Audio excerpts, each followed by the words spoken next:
Can you start off by telling us a little bit about Vet Futures and how it all came about? So Vet Futures was a collaborative project between the RCVS and the BVA, where we wanted to make sure that as a profession we were taking charge of our own future.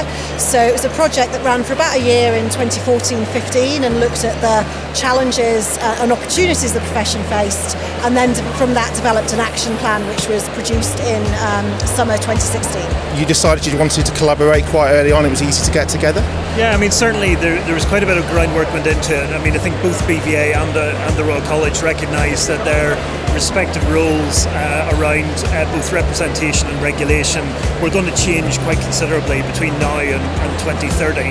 And really that was the basis of it, but actually underpinning all of that was a real desire to bring the rest of the profession along with us. It wasn't just about BVA and about RCVS, it was about a broader engagement with the profession around what lay ahead and what changes were going to take place in the profession going forwards.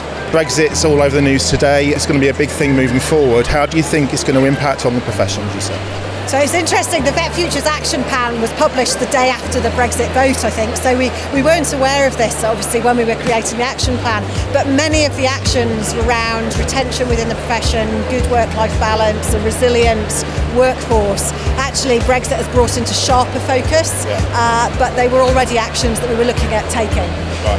Yeah, I mean certainly, for example, some of the issues around workforce, we knew that there was a shortage of vets even before we were looking at Brexit. I think in some ways Brexit has precipitated that maybe a little bit quicker, and certainly brought sharper focus on some of those kind of issues. But and the whole piece around veterinary certification, for example, puts an extra layer of pressure on in terms of workforce planning. So brilliant.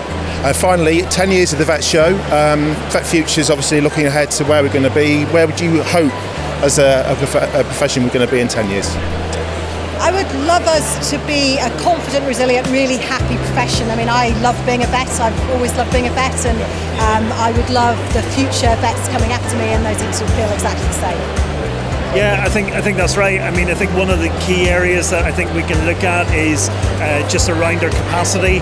I think if we can address some of the aspects that we have around the shortfall and the number of vets that we have in the profession, I think we'll probably have a slightly bigger workforce who are all maybe a little bit happier. But that's about dealing with both the supply of new vets and making sure that they're well prepared to work in the profession. But I think it's also about dealing with the existing profession, members of the profession, and improving areas around retention and support.